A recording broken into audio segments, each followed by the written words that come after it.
জীবনে তিনটি বিষয় আছে, তিনটি বস্তু আছে, তারা যেন আপনাকে কখনো বশে না করে নিতে পারে। প্রথম হলো ধন। ধন যতক্ষণ আপনি ব্যবহার করতে থাকেন, যতক্ষণ তা আপনার কাজে আসছে, ততক্ষণ ঠিক আছে, এই ধন আপনার কাছে অমৃত। কিন্তু যখন এই ধন আপনাকে ব্যবহার করতে শুরু করে, বুঝে যাবেন যে আপনার পতনের সময় শুরু হয়েছে। দ্বিতীয় বিষয়, ফেলে আসা অতীত। যাই করুন, আপনি অতীত পাল্টাতে পারবেন না, আর এই সত্যিটা আপনিও জানেন। কিন্তু তাও এর বশবর্তী আমরা হয়ে পড়ি, আর যখন তাই হয়, তখন এই সংসারে আমরা যেখানেই যাই না কেন, যত বড়ই সুখ লাভ করি না কেন, সেই সব আমাদের কাছে তিক্ত বলে মনে হয়। তৃতীয় বিষয়, আপনার আশেপাশের মানুষ। ভিন্ন ভিন্ন ধরনের মানুষ হয়, যাদের চিন্তা ভাবনা এবং দৃষ্টিভঙ্গি ভিন্ন ভিন্ন প্রকারের। যদি এদের বশবর্তী আপনি হয়ে পড়েন, তাহলে কেউ বলবে এটা করো, এটা ভালো। কেউ বলবে এটা করো না, ওটা করো, ওটা ভালো কাজ। কেউ বলবে এই দুটোই করো না, অন্য কিছু করো। এই কথাগুলিতে আপনি এতটাই জড়িয়ে পড়বেন যে আপনি লক্ষ্যভ্রষ্ট হয়ে পড়বেন। তাই এই তিন বিষয় থেকে সাবধানে থাকবেন। যদি কোনো কিছু বশ করতে হয়, তাহলে আপনাকে বশ করতে হবে আপনার আজকে, নিজের বর্তমানকে। এটা খুব প্রয়োজনীয়। এটা ভাববেন যে এই সময়ের সদ্ব্যবহার আমি কিভাবে করব, সময়কে শাসন কিভাবে করব, ওই কর্ম কিভাবে করব যাতে ভবিষ্যতে কখনো আমার আফসোস না হয়, বরং এই সংসার আমাকে নিয়ে গর্ব করবে, সেই কর্ম করুন। আর যখন আপনি এটা শিখে নেবেন, তখন আপনি নিজেই নিজেকে প্রকৃত অর্থে ভাগ্যশালী করে তুলবেন। আসুন আমার সাথে ভালোবেসে বলুন, রাধা রাধা। মানুষ যখন এই সংসারে প্রবেশ করে, অর্থাৎ জন্মগ্রহণ করে, তখন নিশ্চিন্তে থাকে, আনন্দে থাকে।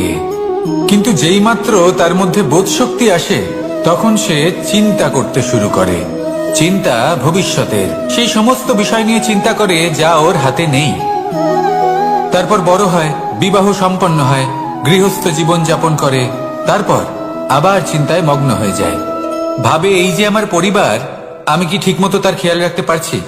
কাল যখন আমি এই সংসার থেকে চলে যাব, তখন আমার এই পরিবারের দেখাশোনা কে করবে? শেষ পর্যন্ত এই পরিবার তো আমারই উত্তরদায়িত্ব। যাক, আপনাকে একটা প্রশ্ন করি। এই সংসারে আসার পূর্বে আপনি কি এই প্রশ্ন করেছিলেন, এটা ভেবেছিলেন যে আমাকে ছাড়া এই সংসার কিভাবে চলবে? করেননি, তাই তো? তাই আপনার এটা নিয়ে দুশ্চিন্তা করার প্রয়োজন নেই যে আপনি যখন এই সংসার ত্যাগ করে চলে যাবেন তখন কি হবে। আপনি যখন ছিলেন না, তখনও এই সংসার চলছিল। আপনি যখন এই সংসার ত্যাগ করবেন, তখনও এই সংসার চলতে থাকবে। যদি কোনো বিষয়ের প্রভাব থাকে, তা হলো আপনার আজকের তথা বর্তমানের কর্ম। অর্থাৎ আজ আপনি কি করছেন, কার জন্য মঙ্গল করছেন, কাকে প্রেরণা দিচ্ছেন, কাকে সাহায্য করছেন, কোন উদাহরণ প্রস্তুত করছেন। আপনি এই সংসারে যে ছবি অঙ্কন করবেন, সংসার সেটাই মনে রাখবে। তাহলে শুধু সৎকর্ম করুন, মঙ্গল করতে থাকুন, আর আমার সাথে ভালোবেসে বলুন, রাধা রাধা। আমরা চাই বা না চাই, আমরা সবসময় নয় কোনো না কোনো লক্ষ্যের দিকে এগিয়ে চলেছি, বা কোনো না কোনো যুদ্ধ করেই চলেছি। যেমন যে যুদ্ধ মনের মধ্যে চলছে, সেগুলো হলো অন্তর্মনের যুদ্ধ। যেমন পরিবার প্রতিপালনের যুদ্ধ, কর্তব্য পালনের যুদ্ধ, কোনো প্রিয়জনকে না হারানোর যুদ্ধ। এসব যুদ্ধ মনের মধ্যে চলে, এবং সেদিক থেকে দেখতে গেলে আমরা হলাম এই সংসারের সব থেকে বড় যোদ্ধা, তাই না?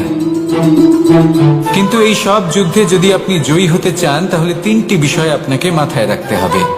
প্রথম হলো, সেই ব্যক্তি যিনি এই যুদ্ধে পরাজিত হয়েছেন, তাকে নিজের থেকে দূরে করে দেবেন না, বরং আপনি তার কাছে যান, তার সাথে কথা বলুন, কথাবার্তা চালান, আলোচনা করুন, তার থেকে পরামর্শ নিন, এবং বুঝতে চেষ্টা করুন উনি কি ভুল করেছিলেন, এবং সেই ভুল নিজের জীবনে করবেন না। দ্বিতীয়, সেই ব্যক্তি অনুচিত ভাবে, সেটা আপনার নির্বাচনের উপর নির্ভর করছে। তাহলে একজন শ্রেষ্ঠ সাথী নির্বাচন করুন, আর আমার সাথে ভালোবেসে বলুন, রাধা রাধা। মানুষ বর্তমানে নিজের জীবন অতিবাহিত করেন, কিন্তু তার জীবনে অতীতকাল এবং ভবিষ্যৎকাল এই দুটোরই সমান গুরুত্ব রয়েছে। অতীতকাল অতিবাহিত হয়ে গেছে এবং সেটা জীবিত থাকে আমাদের স্মৃতি হিসেবে, এবং ভবিষ্যৎ হলো সেটাই যেটা আমরা শুধুমাত্র কল্পনাই করতে পারি। এবার অতীতের কিছু স্মৃতি এমন থাকে যা আমাদের কাছে আনন্দময় হয় না, তা কটু হয়, দুঃখজনক হয়, যন্ত্রণাদায়ক হয়। আমরা যা কিছুই করি তা বদলে ফেলতে পারবো না, কিন্তু ভবিষ্যৎকাল সেটা আমরা রচনা অবশ্যই করতে পারি যদি আজ আমরা শ্রেষ্ঠ কর্ম করি। যদি আজকের এই দিনটা আমরা আনন্দের সাথে অতিবাহিত করি, সুখের সাথে অতিবাহিত করি, এক একটা মুহূর্ত আমরা আনন্দ এবং ভালোবাসার সাথে অতিবাহিত করি, আপনার আজকের এই কর্ম আপনার ভবিষ্যৎ নির্ধারণ করবে। আজ আপনি যেভাবে জীবন কাটাবেন তা ভবিষ্যতে গিয়ে অতীতকালে পরিণত হবে, আর তখন আপনি এমন স্মৃতি খুঁজে পাবেন যেখানে আপনি প্রত্যেকটি মুহূর্ত প্রেম এবং আনন্দের সাথে অতিবাহিত করেছেন, এবং সেই স্মৃতি মধুর হবে। তাহলে আজ শ্রেষ্ঠ এবং উচিত কর্ম করুন। আপনি নিশ্চিত রূপে একটি উজ্জ্বল, শুদ্ধ, পবিত্র এবং আনন্দময় ভবিষ্যৎ লাভ করবেন। আসুন আমার সাথে ভালোবেসে বলুন, রাধা রাধা। প্রত্যেক মানুষ নিজের জীবনে হীরক তথা হিরে এবং দর্পণ এই দুই দেখেছেন। এই দুই হলো সাদা এবং এরা দুজনেই আলোর প্রতিফলন ঘটায় এবং এরা দুজনেই উজ্জ্বল হয়ে ওঠে। আপনি হয়তো মনে মনে ভাবছেন যে এটা কি ধরনের তুলনা করছি। একটা হিরে তো রত্ন, তার মূল্য দর্পণের থেকে অনেক গুণ বেশি, কিন্তু হিরে থাকাতে দর্পণের মূল্য কিন্তু কোনো অংশে কমে যায় না, তাই না? মানুষ যখন হিরে নিজের হাতে নেয় তখন সবার আগে কি খোঁজে? দর্পণ, যাতে তার মধ্যে দিয়ে দেখে সে বুঝতে পারে যে সেই হিরে আদৌ তার শোভাবর্ধন করছে কিনা, তাকে ভালো দেখাচ্ছে কিনা, প্রসাধনের জন্য সেটা ব্যবহার করা ঠিক হবে কিনা। অর্থাৎ হীরের উপস্থিতিতে দর্পণের গুরুত্ব কম হলো না, দর্পণের কারণে হীরের মূল্য বোঝা গেল। আমাদের জীবনেও ঠিক এরকমই ঘটে। আপনারা যদি সংসারে নিজের আশেপাশে দেখেন, এমন অনেক মানুষ দেখতে পাবেন যারা নিজেদের ক্ষেত্রে মহান স্থানে পৌঁছেছেন, নিপুণ এবং শ্রেষ্ঠ হয়েছেন, আর তাদের মধ্যে আপনার নিজের মনে হয় যেন আপনি হলেন দর করবেন না। আসুন আর আমার সাথে ভালোবেসে বলুন, রাধা রাধা। পাপ এবং পুণ্য এই দুই হলো সংসারের এমন দুই বিন্দু যাকে কেন্দ্র করে এই সংসারের চক্র ঘুরতে থাকে। আমরা যদি কোনো কর্ম বিচার করি, হয় পুণ্য নয় পাপের দৃষ্টিভঙ্গি দিয়ে, এটা হয় পুণ্য না হলে পাপ। কিন্তু এই পাপ এবং পুণ্য এই দুই নির্ভর করে প্রত্যেক মানুষের উপর, তার চিন্তাধারা, তার পরিস্থিতির ওপর। ধরুন এমন একজন মানুষ যিনি অনেক দিন ধরে বনে পথ হারিয়েছেন, অনেক দিন হয়তো উনি কোনো খাবার খাননি। এবার এমন পরিস্থিতি চলে এসছে যে এবার যদি উনি খাবার না খান তাহলে হয়তো জীবিতই থাকবেন না। আর এমন অবস্থায় ওনার সামনে যদি কোনো প্রাণী আসে তাহলে তাকে শিকার করা, এটা কিন্তু তার কাছে পাপ নয়, এটা তো জীবিত থাকার একমাত্র উপায়, এটা তার কাছে পুণ্য সম। আর যদি আমি এমন একজন ব্যক্তির কথা বলি যিনি সরল, যিনি একটি সুখী, শান্ত, সুরক্ষিত জীবনযাপন করছেন, তার কাছে কিন্তু এটা পাপ। এইরকমই এই সংসারে ভিন্ন ভিন্ন পরিভাষা আছে পাপ এবং পুণ্যের।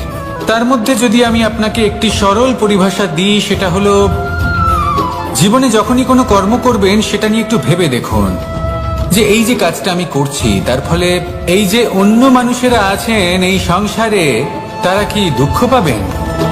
যদি তারা দুঃখ পান তাহলে সেটা পাপ। যদি আপনি এমন কোনো কর্ম করেন যার ফলে অন্যরা প্রসন্নতা লাভ করেন, তাদের মুখে হাসি ফুটে ওঠে, যদি তারা প্রেরিত হন, জীবনে সামনে এগোতে পারেন, তাদের বিকাশ হয়, তাহলে এটা হলো পুণ্য। তাই জীবনে সবসময় পুণ্য করতে থাকুন আর আমার সাথে ভালোবেসে বলুন, রাধা রাধা। তালা অনেক পুরনো একটা আবিষ্কার। যবে থেকে এই সংসারে বহুমূল্য বস্তু নির্মিত হয়েছে তবে থেকেই এই তালা নির্মাণ হয়েছে, তবে থেকে এর ব্যবহার করা হয়েছে, যাতে উচিত সময় এলে পরে আমরা আমাদের বহুমূল্য জিনিসগুলো সুরক্ষিত রাখতে পারি এবং সময় এলে পরে বের করে সেগুলি ব্যবহার করতে পারি। এবার একটা গুরুত্বপূর্ণ তথ্য আছে যেটা জানা অত্যন্ত গুরুত্বপূর্ণ, এবং সেটা হলো যে একটা তালা নির্মাণের পূর্বে তা খোলার যন্ত্র অর্থাৎ তার চাবিটি নির্মাণ করা হয়, এবং এটাই জীবনের খুব বড় একটা শিক্ষা প্রদান করে যায়। আমাদের জীবনে যখনই কোনো সমস্যা আসে তখন ভয়ভীত হওয়ার কোনো দরকার নেই, কারণ এই প্রকৃতি, এই ঈশ্বর এই সমস্যার সমাধান তথা এর চাবি আগে থেকেই নির্মাণ করে রেখে দিয়েছেন। শুধু দরকার হলো সেই সমস্যার ঊর্ধ্বে উঠে সেই সমাধান খুঁজে বের করা। মানুষ অনেক সময় সমস্যা দেখে ভীত হয়ে পড়েন, চিন্তিত হয়ে পড়েন, নিজের বিবেক হারিয়ে ফেলেন। আপনার শুধু এই মনকে শান্ত করা প্রয়োজন। এই শান্ত মনের সাথে এই সমস্যার নিবারণ খুঁজে নিতে হবে। তাই সমস্যা যতই তীব্র হোক না কেন, ভয় পাওয়ার কোনো প্রয়োজন নেই। পরম শান্ত মনে সমাধান খুঁজে বের করুন। আসুন আমার সাথে ভালোবেসে বলুন, রাধা রাধা। এ হলো রামায়ণের সময়কালের কথা। সেতু নির্মাণ করার কাজ চলছিল।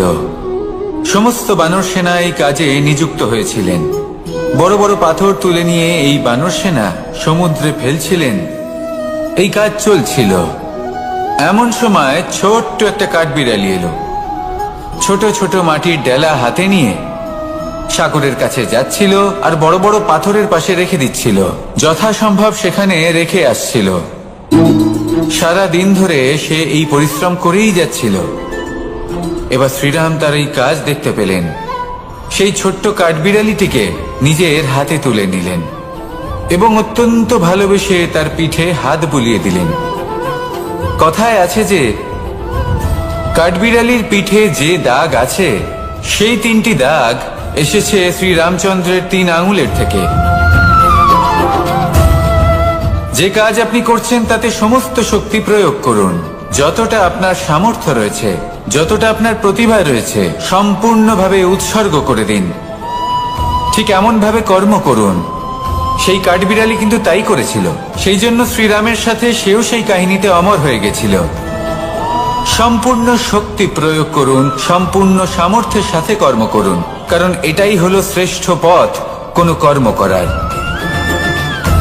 আসুন আমার সাথে ভালোবেসে বলুন, রাধা রাধা। মানুষের জন্ম কখনো তার ভবিষ্যৎ নির্ধারণ করতে পারে না। হ্যাঁ, ওর জীবনযাত্রা অবশ্যই সুখময় হতে পারে।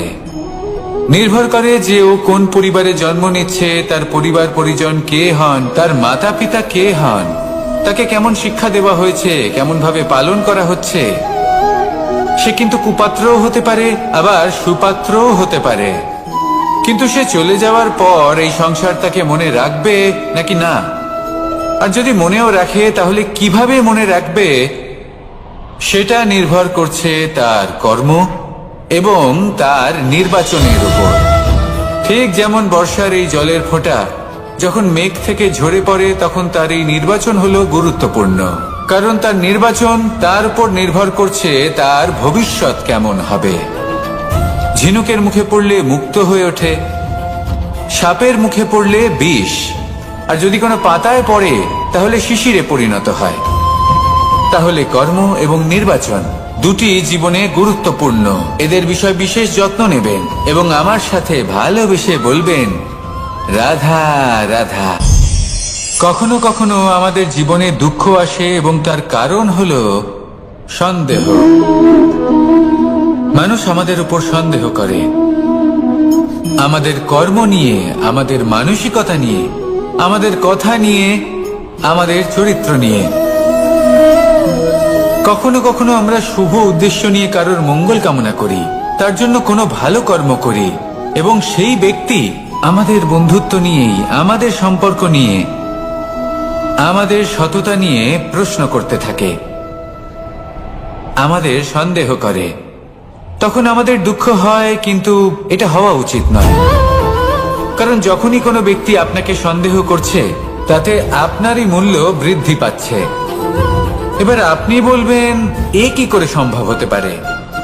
একটা কথা বলুন, আপনি কখনো শুনেছেন যে কয়লার শুদ্ধতার পরিমাপ করা হচ্ছে? শোনেননি, কারণ এমনটা কখনো হয়ই না। শুদ্ধতার পরখ শুধুমাত্র সোনার ক্ষেত্রে করা হয়, শুধুই তার শুদ্ধতা নিয়ে সন্দেহ প্রকাশ করা হয়। এই সোনাকে পরখ করা হয়, আর যখন এই সোনা এই পরীক্ষায় উত্তীর্ণ হয় তখন সেই সোনা কতটা মূল্যবান সেটা সংসার জানতে পারে। সেই রকমই এই সংসার আপনাকেও পরখ করবে। যখন আপনি এই পরীক্ষায় উত্তীর্ণ হবেন তখন আপনার মূল্য কতটা অধিক সেটা এই সংসারও জানতে পারবে। সেই জন্য যখনই কেউ আপনার উপর সন্দেহ করবে, দুঃখ পাবেন না। শুধু এই কথাটার খেয়াল রাখবেন, আপনি কি উচিত পথে চলেছেন, উচিত কর্ম করছেন।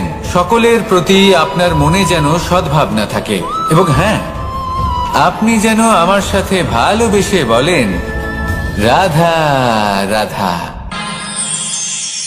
আমরা সবাই সূর্যকে সম্মান করি, ওনাকে শ্রদ্ধা করি, ওনাকে পুজো করি। এই সূর্য আমাদের শক্তি প্রদান করেন, প্রকাশ প্রদান করেন। কখনো কখনো উষ্ণতা এতটাই বাড়িয়ে তোলেন, এতটাই তপ্ত করে তোলেন, আমাদের একথা মনে হয় যে আমাদের এই শরীর জ্বলে যাচ্ছে। তখনও আমরা বিরোধিতা করি না, তাকে কটু কথা শোনাই না, আমরা সসম্মানে তা গ্রহণ করি। কেন কেন করি? কারণ আমরা জানি যে সন্ধেবেলা যখন সূর্যাস্ত হবে তখন শুধুমাত্র অন্ধকার বাকি থাকবে। ঠিক কিছুটা এরকমই হয় আমাদের মাতা পিতাও, যিনি আমাদের জন্ম দেন, আমাদের ভরণ পোষণ করেন, আমাদের বড় করেন, আমাদের প্রেম প্রদান করেন। কখনো কখনো তাদের মুখ থেকে কটু কথা নিঃসৃত হয়, আমাদের দুঃখ হয়, কিন্তু তখন আমাদের এটা বোঝা উচিত এগুলি নিঃসৃত হচ্ছে আমাদেরই মঙ্গলের জন্য। যেমন সূর্যদেব, উনিও উত্তাপ দিয়ে থাকেন আমাদেরই মঙ্গলের জন্য, যাতে ফসল পাকতে পারে, যাতে জল বাষ্প হয়ে মেঘ হতে পারে, বৃষ্টি হতে পারে, আর এই সংসারে নিরন্তর জলের প্রবাহ থাকে।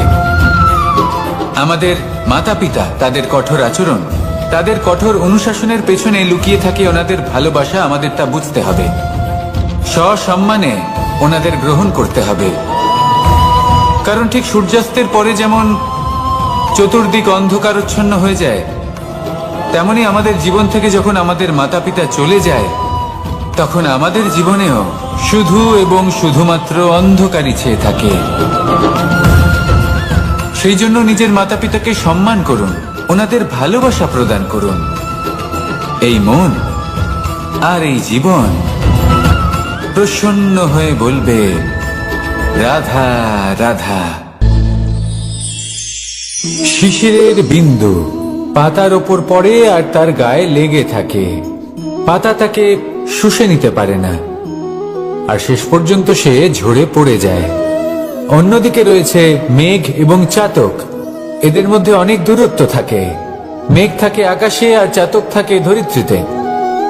কিন্তু যখন এই মেঘ থেকে বৃষ্টি ঝরে পড়ে, এই চাতক কিন্তু সেই জলই পান করে, নয়তো সে তৃষ্ণার্ত থেকে যায়। এবার অন্যদিকে দেখলাম শিশির বিন্দু আর পাতার এই সম্পর্ক। এরা খুব কাছাকাছি থাকে, ঘনিষ্ঠও থাকে। অন্যদিকে রয়েছে মেঘ এবং চাতকের সম্পর্ক, যাদের মধ্যে অনেক দূরত্ব থাকা সত্ত্বেও তারা খুব ঘনিষ্ঠ, তাই না? এই সারমর্ম খুব সরল। এই নৈকট্য, এই দূরত্ব, তা আপনার সম্পর্কে প্রভাব কিছুতেই ফেলতে পারে না। এই নৈকট্য, এই দূরত্ব, এইসব হলো শুধুমাত্র মনের ব্যাপার। কখনো আপনি অনুভব করেছেন আপনি কারোর থেকে অনেক অনেক দূরে আছেন, অনেক দূরে আছেন, তাও সেই ব্যক্তির প্রতি আপনি টান অনুভব করেন। সেখানে আপনি কারোর সাথে প্রত্যেক দিন অতিবাহিত করেন, সমস্ত জীবন অতিবাহিত করেন, সব থেকে বেশি সময় তার সাথে অতিবাহিত করেন, তাও তার প্রতি সেই টান অনুভব করেন না। এই সংকেত হলো মনের দূরত্বের। তাহলে মনের এই দূরত্ব দূর করুন আর আমার সাথে ভালোবেসে বলুন, রাধা রাধা। পাখি কখন জন্ম নেয়, কখন উড়তে শেখে, কখন বাসা বানাতে শেখে, কখন নিজের মৃত্যু লাভ করে, এসব আমাদের মধ্যে কেউ জানি না।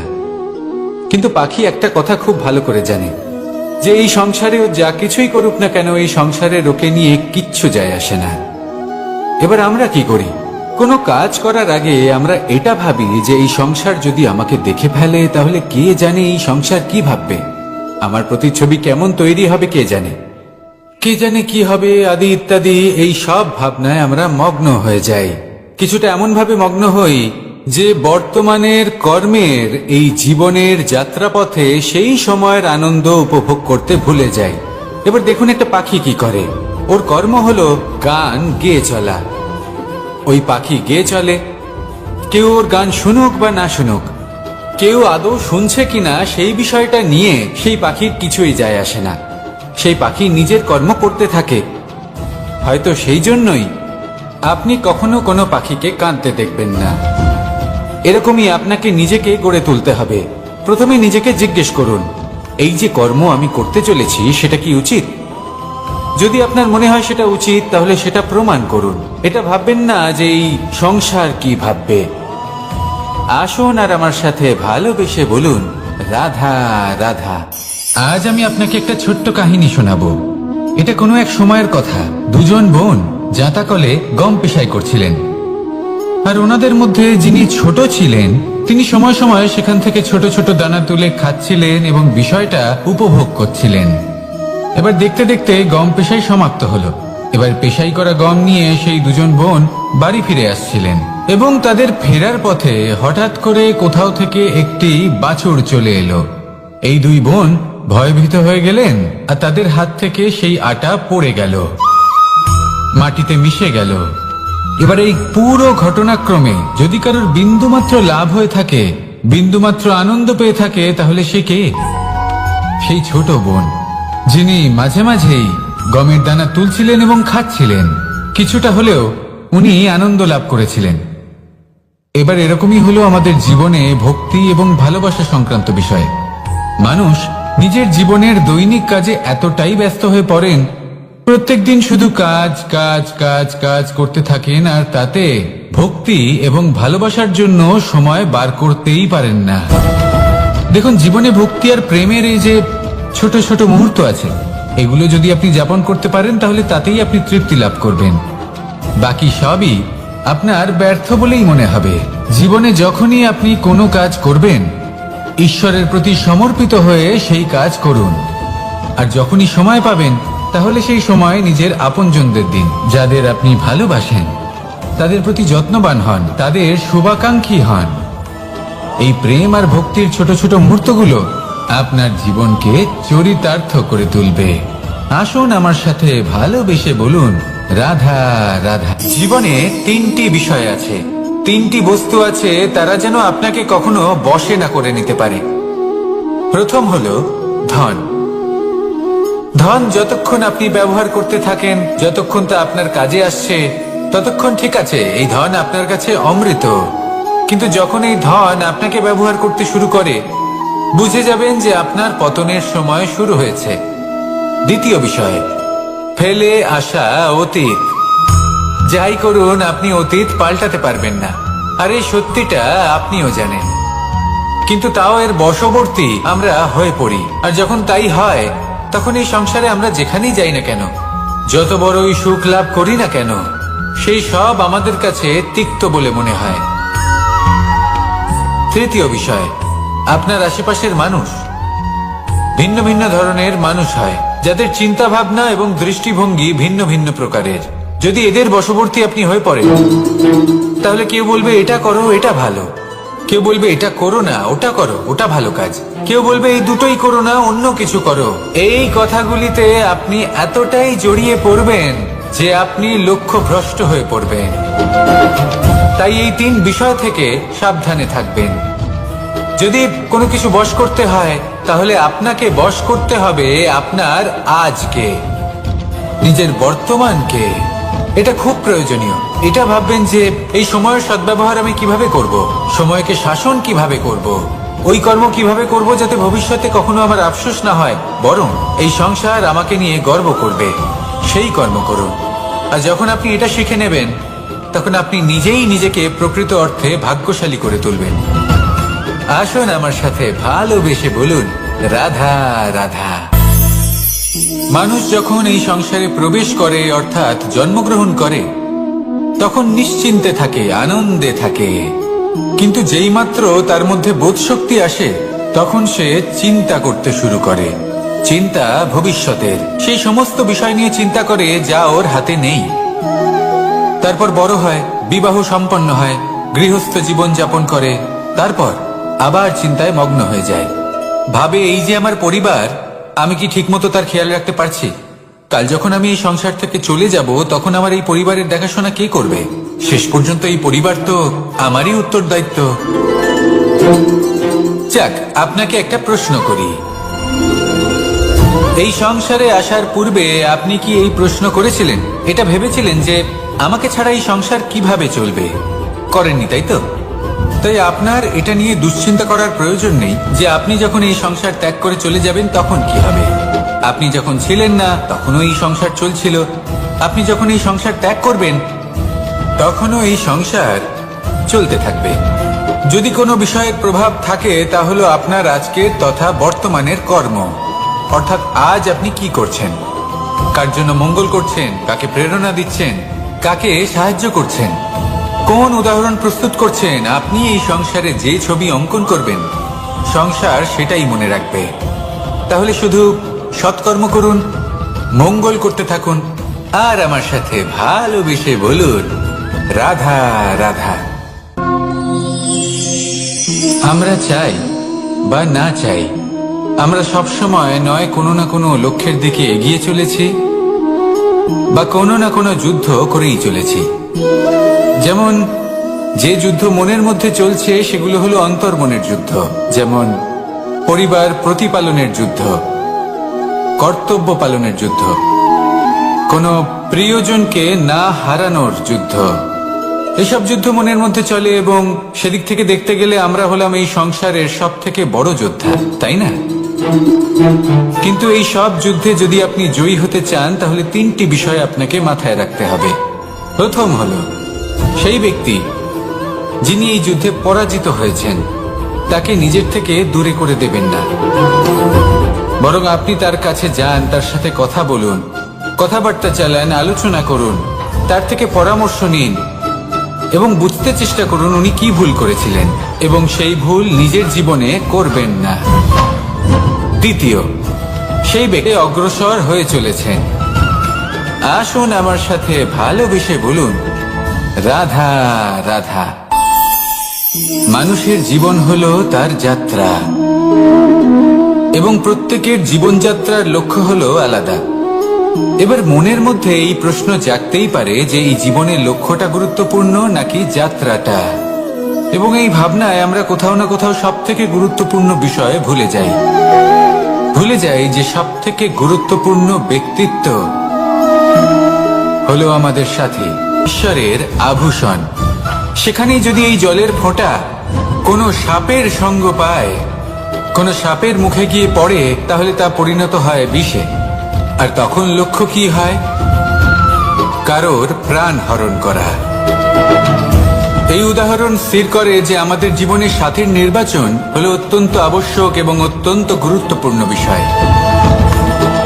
কারণ সাথীর প্রভাব শুধু যে আপনার পথে পড়বে তা নয়, আপনার লক্ষ্যের ওপরও পড়বে।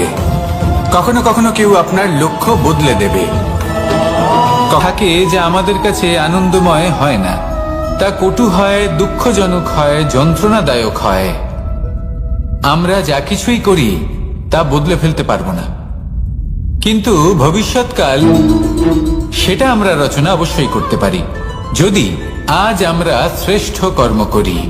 যদি আজকের এই দিনটা আমরা আনন্দের সাথে অতিবাহিত করি, সুখের সাথে অতিবাহিত করি, এক একটা মুহূর্ত আমরা আনন্দ এবং ভালোবাসার সাথে অতিবাহিত করি, আপনার আজকের এই কর্ম আপনার ভবিষ্যৎ নির্ধারণ করবে। আজ আপনি যেভাবে জীবন কাটাবেন তা ভবিষ্যতে গিয়ে অতীতকালে পরিণত হবে। আর তখন আপনি এমন স্মৃতি খুঁজে পাবেন যেখানে আপনি প্রত্যেকটি মুহূর্ত প্রেম এবং আনন্দের সাথে অতিবাহিত করেছেন, এবং সেই স্মৃতি মধুর হবে। তাহলে আজ শ্রেষ্ঠ এবং উচিত কর্ম করুন। আপনি নিশ্চিত রূপে একটি উজ্জ্বল, শুদ্ধ, পবিত্র এবং আনন্দময় ভবিষ্যৎ লাভ করবেন। আসুন আমার সাথে ভালোবেসে বলুন, রাধা রাধা। নিজের হাতে নেয় তখন সবার আগে কি খোঁজে?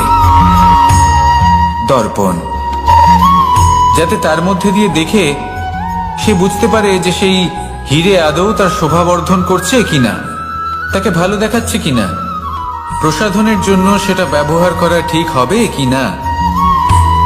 অর্থাৎ হীরের উপস্থিতিতে দর্পণের গুরুত্ব কম হলো না, দর্পণের কারণে হীরের মূল্য বোঝা গেল। আমাদের জীবনেও ঠিক এরকমই ঘটে। আপনারা যদি সংসারে নিজের আশেপাশে দেখেন, এমন অনেক মানুষ দেখতে পাবেন যারা নিজেদের ক্ষেত্রে মহান স্থানে পৌঁছেছেন, নিপুণ এবং শ্রেষ্ঠ হয়েছেন। একে ছোট মনে করবেন না। আসুন আর আমার সাথে ভালোবেসে বলুন, রাধা রাধা। পাপ এবং পুণ্য, এই দুই হলো সংসারের এমন দুই বিন্দু যাকে কেন্দ্র করে এই সংসারের চক্র ঘুরতে থাকে। আমরা যদি কোনো কর্ম বিচার করি, হয় পুণ্য নয় পাপের দৃষ্টিভঙ্গি দিয়ে, এটা হয় পুণ্য না হলে পাপ। কিন্তু এই পাপ এবং পুণ্য এই দুই নির্ভর করে প্রত্যেক মানুষের ওপর, তার চিন্তাধারা, তার পরিস্থিতির ওপর। ধরুন এমন একজন মানুষ যিনি অনেক দিন ধরে বনে পথ হারিয়েছেন, অনেক দিন হয়তো উনি কোনো খাবার খাননি। এবার এমন পরিস্থিতি চলে এসছে যে এবার যদি উনি খাবার না খান তাহলে হয়তো জীবিতই থাকবেন না। আর এমন অবস্থায় ওনার সামনে যদি কোনো প্রাণী আসে, তাহলে তাকে শিকার করা এটা কিন্তু তার কাছে পাপ নয়, এটা তো জীবিত থাকার একমাত্র উপায়। এটা তার কাছে পুণ্য সম। আর যদি আমি এমন একজন ব্যক্তির কথা বলি যিনি সরল, যিনি একটি সুখী, শান্ত, সুরক্ষিত জীবিত হন, জীবনে সামনে এগোতে পারেন, তাদের বিকাশ হয়, তাহলে এটা হলো পুণ্য। তাই জীবনে সবসময় পুণ্য করতে থাকুন আর আমার সাথে ভালোবেসে বলুন, রাধা রাধা। তালা অনেক পুরনো একটা আবিষ্কার। যবে থেকে এই সংসারে বহুমূল্য বস্তু নির্মিত হয়েছে, তবে থেকেই এই তালা নির্মাণ হয়েছে, তবে থেকে এর ব্যবহার করা হয়েছে, যাতে উচিত সময় এলে পরে আমরা আমাদের বহুমূল্য জিনিসগুলো সুরক্ষিত রাখতে পারি এবং সময় এলে পরে বের করে সেগুলি ব্যবহার করতে পারি। এবার একটা গুরুত্বপূর্ণ তথ্য আছে যেটা জানা অত্যন্ত গুরুত্বপূর্ণ, এবং সেটা হলো যে একটা তালা নির্মাণের পূর্বে তা খোলার যন্ত্র অর্থাৎ তার চাবিটি নির্মাণ করা হয়, এবং এটাই জীবনের খুব বড় একটা শিক্ষা প্রদান করে যায়। আমাদের জীবনে যখনই কোনো সমস্যা আসে তখন ভয়ভীত হওয়ার কোনো দরকার নেই, কারণ এই প্রকৃতি, এই ঈশ্বর এই সমস্যার সমাধান তথা এর চাবি আগে থেকেই নির্মূল। রাধা রাধা।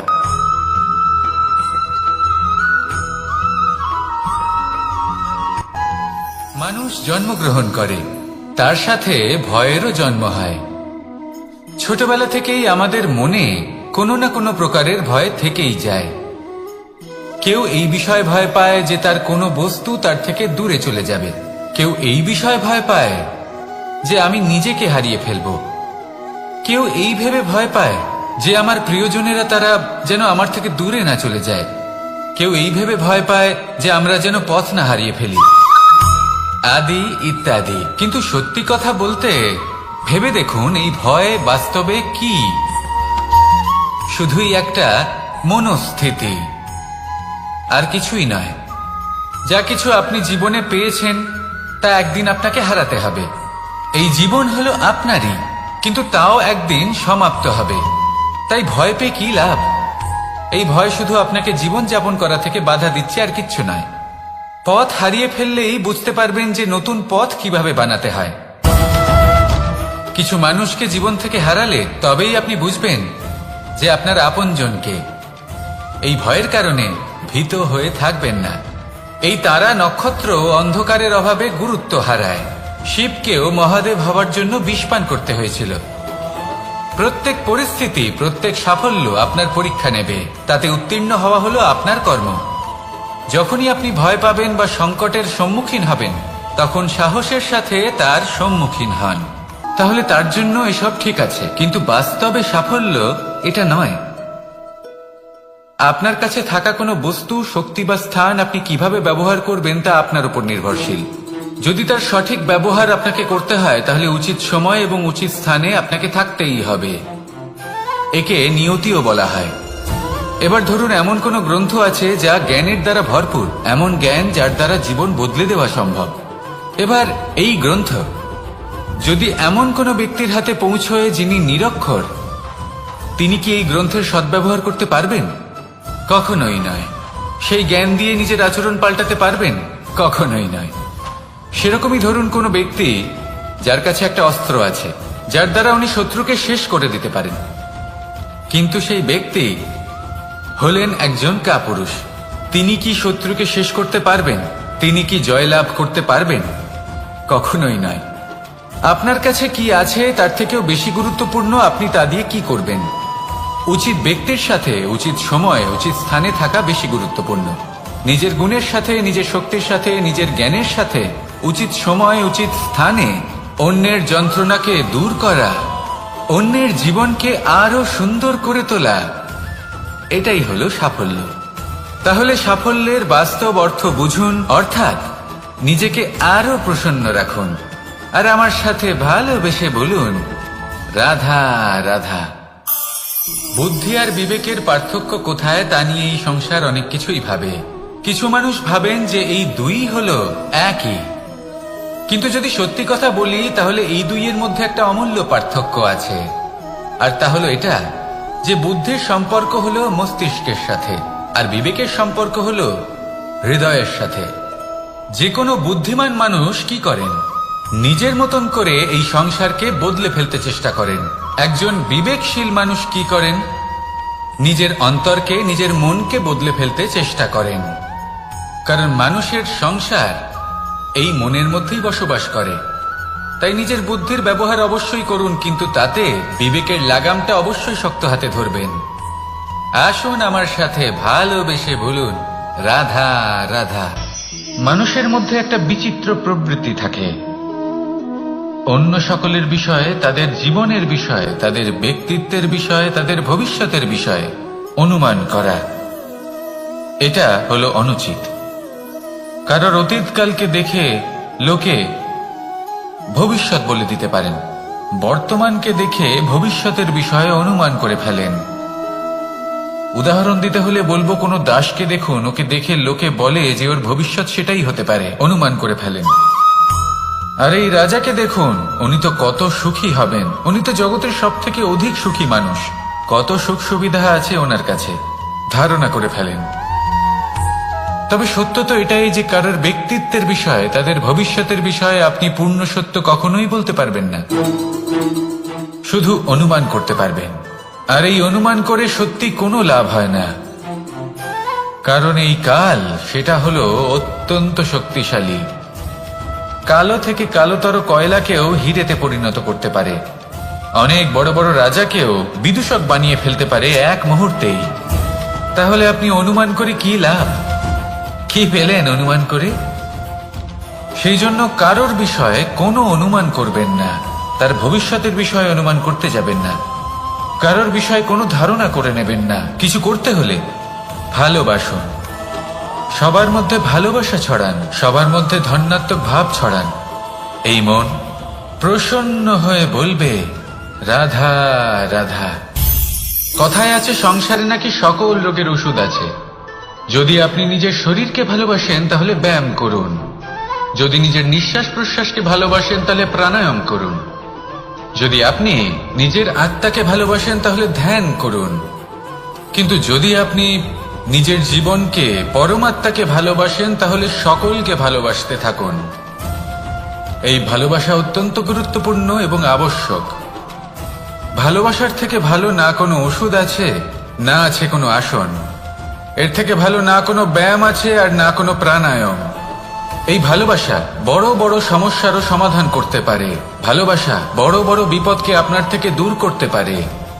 এই ভালোবাসাই আপনাকে জীবনে বাঁচতে শেখায়, কারণ ভালোবাসাই হলো জীবনের আসল সত্য। তাহলে আসুন আর আমার সাথে ভালোবেসে বলুন, রাধা রাধা। জীবনে সাফল্য লাভ করতে হলে মানুষকে উচিত পথে চলতে হবে, কিন্তু তার থেকেও বেশি গুরুত্বপূর্ণ হলো এটা বোঝা যে সেই পথে চলতে চলতে কখন আমাদের দাঁড়াতে হবে আর কখন আমাদের চলতে হবে। এই শিক্ষা অত্যন্ত গুরুত্বপূর্ণ। এবার দেখুন, ছোট্ট একটা কথা রয়েছে, ওকে আটকিও না, যেতে দাও। এই বাক্যের অর্থ কি? অর্থ যে কাউকে আটকিও না, যে এগোতে চাইছে তাকে এগোতে দাও, তার পথে বাধা সৃষ্টি করো না।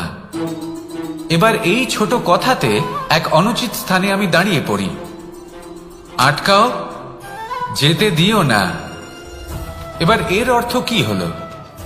যে এই ব্যক্তিকে আটকাও, তাকে জীবনে এগোতে দিও না, এর পথে বাধা সৃষ্টি করো। এবার এই ছোট কথাতে অনুচিত স্থানে যদি আমি আটকে যাই, তবে ভাবো কত পার্থক্য হলো। এই শিক্ষা কতটা গুরুত্বপূর্ণ সেটা শিখুন, আর এই শিক্ষা আমাদের জীবনে কতটা গুরুত্বপূর্ণ হতে পারে সেইটা বুঝুন। বুঝে যান, শিখে যান জীবনে কখন সামনে এগোতে হবে আর কখন থামতে হবে। মন প্রসন্ন হয়ে বলবে, রাধা রাধা। এই সংসারে আমরা প্রকাশ কোথা থেকে পাই? এর উত্তর বড়ই সরল। ভোরে যখন সূর্যোদয় হয়, তখন প্রকাশের কিরণ আমাদের ঘরে এসে পৌঁছয়। এইভাবেই আমরা প্রকাশ লাভ করি। এবার এই প্রকাশের আলোতেই আমরা সারাদিনের কাজ সম্পন্ন করি। সন্ধে হয়ে যায়, সূর্যাস্তও হয়ে যায়, আর আমাদের ঘর যাতে অন্ধকার না হয় তার জন্য আমরা একটা প্রদীপ প্রজ্বলিত করি। এটাই ঘটে আমাদের জীবনেও। এবার প্রবাহমান আয়ুর সাথে আমরা আমাদের অন্তরে যদি একটা প্রদীপ প্রজ্বলিত করে নিই, তাহলে বিষয়টাই অন্যরকম হবে। এবার আপনি বলবেন, কোন প্রকাশের কথা বলছি যে আমাদের অন্তরে জাগ্রত করা সম্ভব? আমাদের আত্মার মাঝে প্রেমের প্রকাশ জাগ্রত করার কথা বলছি। কারণ আমাদের এই জীবন এও হলো দিনের আলোর মতো। আজ প্রকাশ আছে, কিন্তু কোনোদিন অবশ্যই অস্ত হবে। কিন্তু অস্ত হবার আগে যদি আমরা আমাদের আত্মার মাঝে প্রেমের এই প্রকাশ উজ্জ্বলিত করে নিই, তাহলে আমাদের সন্ধ্যাকালও আমরা আনন্দে এবং প্রেমে যাপন করব। তাহলে আসুন আর আমার সাথে ভালোবেসে বলুন, রাধা রাধা।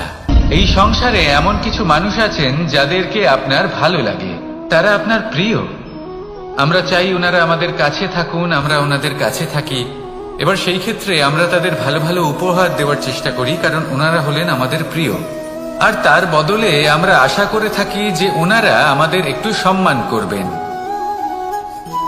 এবার এই মানুষজন যারা আমাদের প্রিয়, এদের আমরা একটা উপহার দিই। সোনা দিয়ে থাকি, আভূষণ দিয়ে থাকি, হিরে মুক্তো দিয়ে থাকি। কিন্তু যদি ভেবে দেখি, এই সবকিছুরই একটা মূল্য আছে। ভেবে দেখুন, আপনি কি তাদের এমন কোনো উপহার দিতে পারেন যা কিনা অমূল্য? তা এরকম উপহার কি হতে পারে? ঠিক বলেছেন আপনি, প্রেম। এই প্রেমই হলো অমূল্য, কারণ মন থেকে এর উৎপত্তি হয়। না চেয়ে পাওয়া যায় আর না ছিনিয়ে নেওয়া যায় এই ভালোবাসা। ঠিক এইরকমই হয় এই সম্মান। যদি সম্মান করো তাহলে মন থেকে এবং ভালোবেসে করো, ভয় পেয়ে নয়। মনে রাখবেন, যে মাথা ভয়ের দ্বারা নত হয়, বিরোধিতাও প্রথমে সেই করে থাকে। যে মাথা ভালোবেসে নত হয়, তা আপনার জন্য বলিদানও দিতে পারে। এই সংসারের সব থেকে বড় উপহার, সব থেকে বড় বরদান এই প্রেম এবং সম্মান। তাকে সম্মান করুন আর আমার সাথে ভালোবেসে বলুন, রাধা রাধা। সমস্ত মানুষের জীবন কিছুটা সমান হয়। মানুষ জন্মগ্রহণ করে, তারপর চলতে শেখে, জীবনে এগিয়ে চলে, বার্ধক্য লাভ করে, তারপর সমাপ্ত হয়ে যায়। কিন্তু সেই ব্যক্তিরা কারা যারা প্রকৃত অর্থে মনুষ্য জীবন যাপন করেন? এনারা হলেন সেই ব্যক্তি যারা পড়ে গেলেও আবার উঠে দাঁড়ানোর চেষ্টা করেন, নিজের ভেঙে পড়া অস্তিত্বকে আগলে নিয়ে আবার একটা আকার দেওয়ার চেষ্টা করেন, ভগ্ন আশাকে আবার একটা নতুন দিশা দেন। অসফল হওয়ার পরেও থামেন না, আবার এগোতে থাকেন। অসফল হওয়ার পরে যদি আপনি থেমে যান, তাহলে সাফল্য আপনার সামনে অপেক্ষা করে, কিন্তু আপনি তা দেখতে পান না। তাই জীবনের সংঘর্ষে অংশগ্রহণ করতে শিখুন। জীবনের সংঘর্ষ থেকে পালাবেন না। আসুন আমার সাথে ভালোবেসে বলুন, রাধা রাধা। পরিস্থিতি কখনো এটা ভালো থাকে, আবার কখনো মন্দ হয়ে যায়। কখনো এই পরিস্থিতি আমাদের পক্ষে থাকে, আর কখনো এই পরিস্থিতি অনুযায়ী আমাদের চলতে হয়। কোনো বিকল্প থাকে না। কিন্তু যখনই এই পরিস্থিতি খারাপ হয়ে যায় তখন কি করা উচিত সেই প্রশ্ন মনে জেগে ওঠে। পরিস্থিতি যখন প্রতিকূল হয় তখন আমরা কিছু হারালে তা হারিয়ে ফেলি, ঠিক আছে, কিন্তু যা বাকি আছে সেটা আমরা আগলে রাখতে পারি। পরিস্থিতিকে সামলে রাখার চেষ্টা আমরা অবশ্যই করতে পারি, শুধু সেটুকুই আমাদের হাতে রয়েছে। কিন্তু এর থেকেও বড় সমস্যা আছে, অহংকার। কখন প্রবেশ করে আমরা জানতেও পারি না। এই অহংকার আপনাকে বুঝতেও দেবে না যে আপনি সত্যি কিছু হারিয়েছেন। আপনার কিছুই যাবে আসবে না। দেখতে গেলে আকাশের সূর্য নিজের প্রকাশ হারিয়ে ফেলে যখন অন্ধকার ঘনিয়ে আসে। তাহলে আমরা কে হই? ওনার সামনে তো কিছুই নই। এই অহংকার আমাদের দমন করতেই হবে। এটা বিশ্বাস করতে হবে যে এই সমগ্র সৃষ্টিতে আমরা শুধুমাত্র একটা কণা, তার থেকে বেশি আর কিছুই নয়। বিশ্বাস করতে হবে যে আমরা ততটাও বড় নই যে কখনোই কিছুই হারাবো না। এবার যেদিন এই জ্ঞান আপনি আত্মস্থ করে নিজের আচরণ পাল্টাবেন, মনে রাখবেন সেই দিনই অহংকারকে দমন করতে আপনি পথে অগ্রসর হয়ে পড়েছেন। এই অহংকারকে দমন করুন আর আমার সাথে ভালোবেসে বলুন, রাধা রাধা। বনস্পতি ফলনের জন্য আমাদের কিসের প্রয়োজন পড়ে?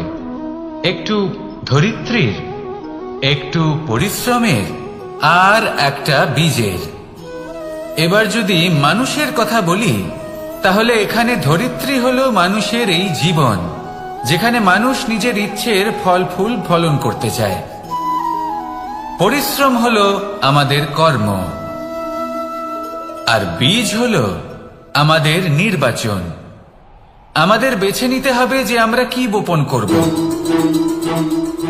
আম নাকি ফণি মনসা। এর মধ্যে আমরা কি পেতে চাই? রসালো ফলের ফলন চাই নাকি কাঁটার ফলন চাই, তা আমাদের উপর নির্ভরশীল। কিন্তু একটা কথা ঠিক, লক্ষ্য যেমনই হোক না কেন, জীবন যেমনই হোক না কেন, যদি আপনি লক্ষ্যের দিকে এগোতে থাকেন তাহলে কর্মের সাথে খামখেয়ালি আচরণ করতে পারবেন না। যদি আপনি এমন করেন তাহলে এটা আপনাকে একটা অনুচিত লক্ষ্যে পৌঁছে দেবে, সেটা কিন্তু নিশ্চিত। সবসময় এটা মনে রাখবেন, কর্মের সাথে খামখেয়ালি হবেন অর্থাৎ কর্মফলও আপনার সাথে খামখেয়ালি হবে। তাহলে নিষ্ঠার সাথে কর্ম করতে থাকুন আর নিজের লক্ষ্যকে প্রাপ্ত করুন। আর আমার সাথে ভালোবেসে বলুন, রাধা রাধা।